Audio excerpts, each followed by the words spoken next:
solo para encontrarle defectos y llenarse de razones para su soberbia y, como dice el Salmo, su insensatez. Porque ¿qué dice? Dijo el Nabal, el insensato, el que se está pudriendo en su corazón, no hay Dios. Claro, entonces esto es importante que lo abordemos, aunque sea a este grado, porque repito, la blasfemia contra Ruach HaKodesh, si tú analizas el contexto, tenía que ver con que ellos sabían, como lo dijo Nicodemo, sabemos que has venido de Dios porque nadie puede hacer estas señales que tú haces si Dios no está con esa persona. O sea, es innegable. Esto no se puede venir a mezclar con brujería, con hechicería, que eso es lo que han querido hacer algunos rabinos dentro del judaísmo. Han escrito un libro blasfemo que se llama Toldot Yeshu, por ejemplo, y ahí, aparte de decir barbaridades sobre el nacimiento de Mashiach, terminan diciendo que él era un gran brujo y que hacía todas estas señales por brujería, pero el mismo testimonio del Evangelio contempló esto, y fíjate que Nicodemo, aunque no sabemos si terminó creyendo o no en Mashiach, da ese testimonio y habla en plural. Sabemos, no está hablando por él solo, no está diciendo yo sé, sabemos, nuestro cuerpo colegiado de maestros no puede dudar. De hecho, si tú lees en el libro de Hechos de los Apóstoles, dicen, ¿qué haremos? Porque estos hombres están haciendo señales y no podemos negarla. Y aquí viene entonces lo que representó la paradoja para los judíos de esa época. ¿Cómo explicar que estos, o este, hablando de Mashiach, está haciendo estos milagros indubitables, pero nos está llevando la contraria en nuestra enseñanza? Eso era el golpe al ego que ellos estaban recibiendo. Y claro, llegamos a ese punto en que la negación va a consistir cuando tú le das prevalencia a tu ego por encima de la evidencia. Entonces, cuando Mashiach expulsaba demonios, para ellos era evidente. ¿Por qué era evidente?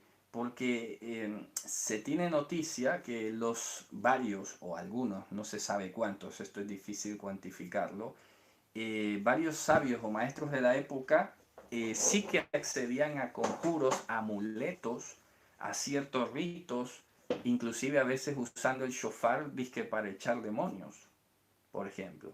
Y ellos podían llegar a saber a qué se enfrentaban, con qué estaban lidiando. Y sabían que ese tipo de potestades ya estaban más allá de lo que su conocimiento ancestral de cosas de hechicería o de conjuros o de cosas le daba para hacer. Entonces, cuando ellos ven, y Mashiach se lo dice, si yo, por el Ruach de Hashem, expulso demonios, eso no tiene otra explicación. Solamente significa que el reino de los cielos ha venido a la tierra. Esa es la cuestión. Entonces, estamos hablando de cuando algo tiene suficiente evidencia y aún así prevalece la soberbia y el ego. Esa es la blasfemia contra Ruach HaKodesh. Negar que ha venido el reino de los cielos desde ese grado de conciencia y a pesar de toda la evidencia abrumadora. En cambio, repito, y disculpen que insista, pero quiero enfatizarlo, en este caso, Pedro no está haciendo una declaración profunda y consciente de negando a Mashiach. Está actuando en función del miedo. Claro que es criticable, por supuesto, pero Mashiach ya se lo había dicho. Por lo tanto, no podemos comparar este tipo de negación basada en el miedo, basada en la cobardía, basada en la confusión, ¿de acuerdo? De hecho, el ser humano es capaz de llegar a hacer negaciones de cosas que están delante de sus ojos, pero como no las está procesando, simplemente lo niega. Es una negación de tipo como de resistencia al trauma. ¿Me explico? Es ese tipo de negación. Es como, qué sé yo, alguien le da una noticia trágica y dice, no, no, esto no, él no ha muerto, o esta persona no ha muerto. No, no, él no está enfermo. o oh, no, él no se ha ido.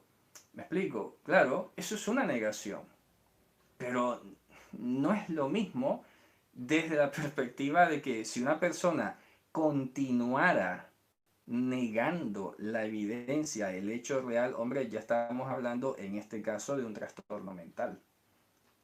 Ya, estamos hablando de un trastorno mental, porque simplemente se quedó atrapada en una negación de la realidad. Y ahí es un tema profundo, porque entonces la persona se en sí misma, es una palabra que se usaba en América, no sé si aquí o todos la entiendan, ensimismarse, o sea, echarse encima de sí mismo y no tener más contacto con la realidad. Entonces, eso es un tipo de negación.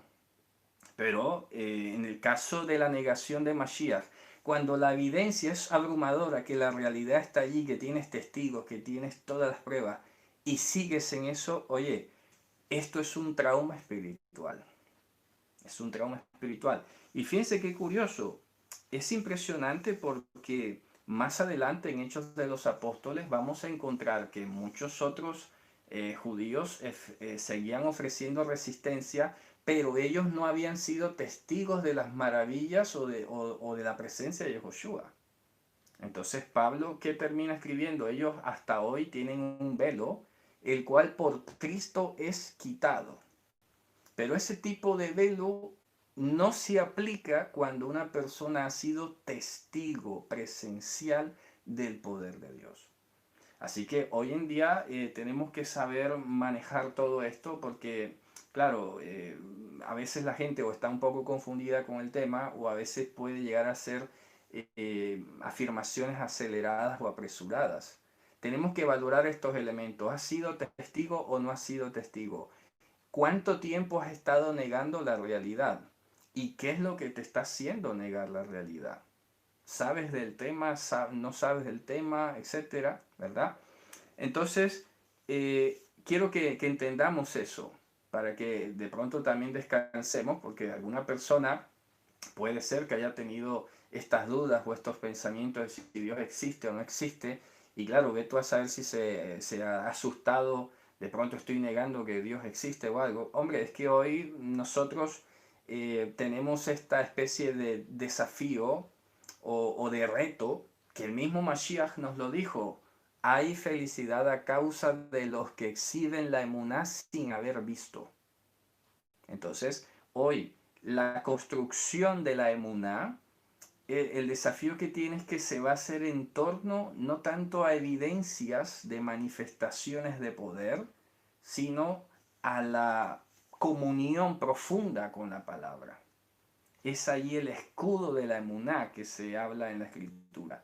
Porque claro, yo todos los días sigo pidiendo y les invito a todos ustedes que me están viendo y los que me vayan a ver en este vídeo, que tenemos que clamar para que el pueblo, de alguna manera, si a Dios le place, no es que le vamos a arrebatar eso a Dios, porque está claro que no es así, pero si quizás, digamos, a veces podemos llegar a ver en la escritura que la esperanza de Dios, el tiempo de espera de Dios para darnos cosas, a veces está en función de que nosotros también anhelemos, como dice, anhelad como niños la leche espiritual. Bien, Dios puede darla sin que la pidamos, pero es mucho más edificante, más hermosa la experiencia cuando te acercas y pides aquello y te haces partícipe de aquello que Dios igualmente va a dar. Por ejemplo, cuando Pablo decía, por lo mismo procuro agarrar aquello que ya me ha agarrado a mí. Interesante, ¿no? Entonces, ya Hashem nos ha agarrado a nosotros. Estamos en sus manos, somos sus ovejas. Pero es otra experiencia, una experiencia más activa, que nosotros agarremos en lo que podamos nosotros a Él. Está claro que si nosotros no lo agarraríamos, nosotros, si fuésemos infieles, Él permanecería fiel. Él no estropearía su plan y su elección solo porque nosotros nos descuidamos algún momento. Porque eso es lo que pasa, ¿no? Cuando a veces se vive enseñando como que esto, que la salvación se pierde o cosas por el estilo. Entonces la gente anda como con miedo, con un estrés, con una angustia, cuidando. Entonces la motivación con la que hacen las cosas no es la correcta, porque está motivado más por el miedo que por la seguridad de estar en las manos de Hashem.